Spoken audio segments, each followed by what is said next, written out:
नमस्कार दोस्तों, तो स्वागत है आलोका जी के ऑनलाइन चैनल पर। दोस्तों, आज हम लोग चर्चा करेंगे इस संसार में व्याप्त कुछ सच्ची घटनाएं हैं जो कि मान मर्यादा प्रतिष्ठा के लिए अपना सर्वस्व त्याग देता है या संकट में अपने आप को खुद को डाल लेता है। ये संसार ऐसी चीज़ों से भरा पड़ा है। ये कहानी जो है प्रेमचंद की कहानी है, जिसमें इस कहानी का नाम शीर्षक है सवा सेर गेहूँ। सवा सेर गेहूँ में की घटना बहुत ही अनोखी है और एक संकोची पर्सन जो है व्यक्ति अपने आप को किस तरह से दूसरे की मान मर्यादा रखते हुए अपने आप को कठिनाइयों में स्वयं को डाल लेता है और अगला पर्सन उसके विषय में ज़रा सा भी चिंता नहीं करता।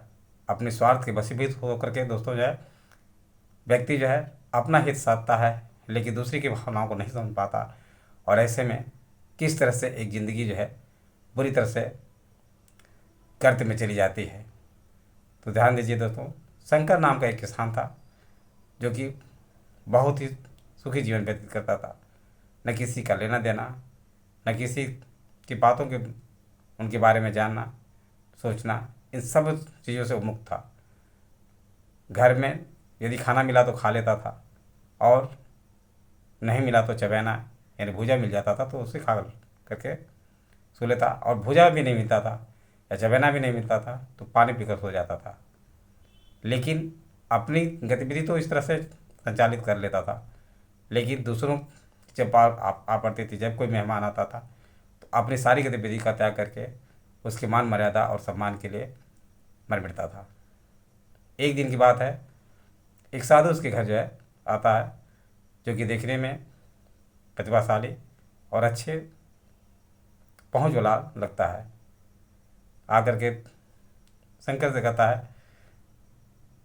कि मुझे भूख लगी है और मुझे भोजन कराओ। तभी दोस्तों जो है शंकर के मन में जो दिनचर्या उसकी थी, दिन प्रतिदिन अपने आप को तो आसानी से किसी तरह से अपना जीवन व्यतीत कर लेता था। उस समय उसके पास 1 किलो जो है जौ का आटा था, पर शंकर के मन में यह था कि आए हुए अतिथि को जौ का आटा की रोटी बनाकर खिलाना अच्छी बात नहीं है। वो पत्नी से अपने कहता है कि ठीक है, रुको, मैं गांव से ही कुछ गेहूं को मांग कर लाता हूं और इस साधु जी का सेवा सत्कार किया जाएगा।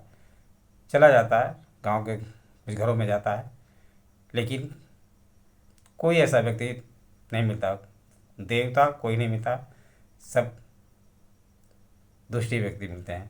कोई उसे जो है 1.25 साल गेहूँ तक यानी कि उस पंडित को खिलाने के लिए आटा तक नहीं दिया। लेकिन धीरे धीरे जाते घूमते घूमते एक विप्र ब्राह्मण के पास होता है, जहाँ पर उसे 1.25 सेर गेहूँ प्राप्त होता है। 1.25 सेर गेहूँ लेकर के जब शंकर वापस आता है, अपनी पत्नी से कहता है कि इसे पीस करके रोटी बनाओ और पंडित जी को या साधु जी को खिलाओ। वो ब्राह्मण शंकर की पत्नी बेचारी गेहूँ को जाते में पीसती है और पीस करके रोटियां बनाकर खिलाती है। पंडित जी भोजन करके आराम से सोते हैं। आराम के सो करके इसके बाद जो है वहाँ से आशीर्वाद दे करके चले जाते हैं। शंकर फिर अपने खेतों में बिट जाता, वही अथक परिश्रम करता और अपना जीवन यापन करता रहा। पंडित जी कभी कभी मतलब पहुंच जाते तो खलिहानी यानी फसल की जब तैयार होता है उस समय पंडित जी को कभी 2.5 सेर तो कभी 5 सेर ऐसे करके वो दे दिया करता था। लेकिन शंकर को ये क्या पता था कि विप्र या उस ब्राह्मण को मन में बहुत बड़ी लालच है। इस बात का पंडित जो है वो अपने लेखे में जो 1.25 सेर गेहूँ लिया था शंकर, उसको घेरता नहीं है और उसे छोड़ा जाता है।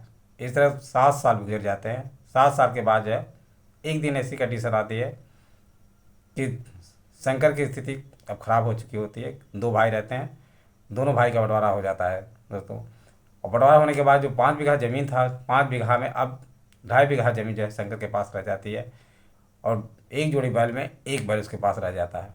अचानक विप्र जी से उस ब्राह्मण से मुलाकात होती है। जो ब्राह्मण जिस समय 7 साल पहले 1.25 गेहूँ शंकर को दिया था।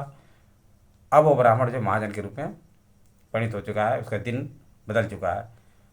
तब ब्राह्मण कहता है, शंकर तुमको मैंने गेहूँ दिया था, तुम उसे चुकता नहीं किए, और तुम्हें मेरे ऋण का चुकता न करने पर ऊपर जाकर के इस ऋण का हिसाब देना पड़ेगा। शंकर भोला भाला था, उसे क्या पता था, पढ़ा लिखा नहीं था दोस्तों। सीधा सादा शंकर जो है कहा, ठीक है ब्राह्मण जी, जितना आपका हो रहा है उसे आप दे दीजिए, बता दीजिए, मैं मार्केट के हिसाब से, बाजार के हिसाब से आपका चुकता कर दूंगा। ब्राह्मण ने सब हिसाब किताब करके 60 रुपये बताया, उस समय के हिसाब से 60 रुपये बताया। और 60 रुपया जो है बहुत ही मतलब काफ़ी धन था शंकर के लिए, अदा करना बड़ी मुश्किल की बात थी, क्योंकि वो किसी तरह अपना जीवन यापन करता था। जो भी अपना गेहूँ तैयार होता था उसको खाता पीता, उसी में रह जाता। अब बेचारा जो है शंकर घोर मेहनत करने लगा। जहाँ खाने की बात होती थी, उसका एक पुत्र भी था, बच्चे की रोटी रख देता था, लेकिन उस ऋण से ऋण होने के लिए दोस्तों जो है उसने अथक मेहनत किया, और किसी तरह 60 रुपया जो है साल भर में उसने एकत्रित किया। तो सोचा कि ठीक है, 60 रुपये मैं ब्राह्मण जी को दे दूंगा और अपने ऋण से ऋण हो जाऊंगा। लेकिन ब्राह्मण के मन में तो कुटिल विचारधारा थी। उसने जब शंकर ने 60 रुपये ले जाकर के सोचा कि मैं अपने घर पर रखूँगा तो 60 रुपया उठ सकते हैं, इस तरह पंडित जी को दे दूंगा तो शायद मेरा कर्जा माफ़ हो जाए। शंकर 60 रुपये लेकर पहुंचता है, शंकर से कहता है कि हे विप्र, ये पैसा आप ले लीजिए और मेरा कर्ज जो है घेर दीजिए, यानी कर्ज से मुझे मुक्ति दीजिए। लेकिन ब्राह्मण पूछता है कि ये कैसे तुमने 60 रुपये कहाँ से पाए? तो उसने कहा, मैंने अथक प्रयास किया, परिश्रम करके मैंने 60 रुपया प्राप्त किया, और इससे ले करके मुझे। तो उसने कहा कि नहीं, 15 रुपया और चाहिए। 60 रुपया के साथ साथ ब्याज उसका बढ़ गया था 15 रुपया। 15 रुपया कहा कि अभी लाओ, नहीं तो मैं खाता को घेरूंगा नहीं। शंकर बेचारा बहुत असमंजस में पड़ता है, फिर गांव में जाता है, लेकिन उसे मिलता नहीं है। मिल तो ज़्यादा, लेकिन उस ब्राह्मण के भय से भी गांव वाले उसे पैसे नहीं दिए। बेचारा शंकर वापस आया और बहुत हताश हुआ। उसने कहा, हम साल भर मेहनत करने के पश्चात भी मैं 60 रुपया जुटा पाया था, जो कि इस ब्राह्मण के ऋण से ऋण नहीं हो पाया। इस तरह से कुछ दिन बीता, और इस बाद में इसकी कीमत हो गई 120 रुपया। ब्राह्मण ने 120 रुपये बताया। फिर ब्राह्मण उसके पास जाता है और शंकर को घसीट लाता है, कहता है कि तुमने पैसा मेरा चुकता नहीं किया, इस तरह से 120 रुपये हो गए, अब तुम दूसरी जगह काम नहीं कर सकते, तुम मेरे यहाँ ही अब काम करोगे, और वो भी ब्याज के रूप में। मेरा मूल धन वैसे ही रहेगा, लेकिन ब्याज के रूप में ही तुम मेरे यहाँ अपनी ज़िंदगी व्यतीत करोगे। बेचारा शंकर जो है मजबूर होकर के अब पंडित के यहाँ काम करने लगा, और उसका पूरा जीवन दोस्तों जो है एक कर्ज यानी ब्याज के रूप में ही पंडित के यहाँ वो सेवा करता रहा। इसके साथ साथ शंकर का जीवन लीला समाप्त हो गया दोस्तों। जीवन लीला समाप्त होने के बाद उसके पुत्र को, उस ब्राह्मण ने अपना शंकर जी के कर्ज का भार उतारने के लिए उस पुत्र को भी अपने यहाँ आकर ला करके काम कराने लगा। इस तरह से सोचिए कि एक मान सम्मान के लिए अपनी ज़िंदगी बिताने वाला शंकर ब्राह्मण को खिलाता भी, सेवा करता है, उसका आशीर्वाद भी प्राप्त होता है, लेकिन उसकी ज़िंदगी किस तरह से नरक में पड़ जाती है, वही नहीं, उसके पुत्र की भी, उसके परिवार की भी ज़िंदगी नरक में पड़ जाती है। और ये ऐसा होता है एक मानव के विचारों के द्वारा। अब सोचिए कि उस ब्राह्मण के मन में किस तरह की दुर्भावना थी, और किस तरह से उस व्यक्ति को मतलब पूरे आजीवन भर ऋण में ही बांधा रहा।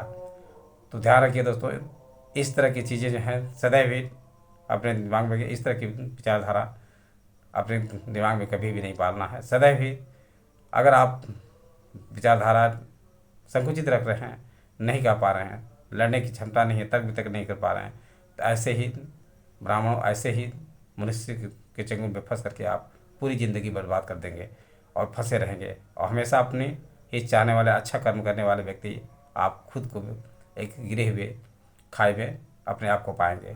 तो इन चीज़ों से सदैव सावधान रहिए दोस्तों। और सदैव ही मतलब अपने तर्क वितर्क का प्रयोग करके आप इन चंगुल से बचने का प्रयत्न कीजिए। थैंक यू दोस्त, नेक्स्ट वीडियो में मिलेंगे।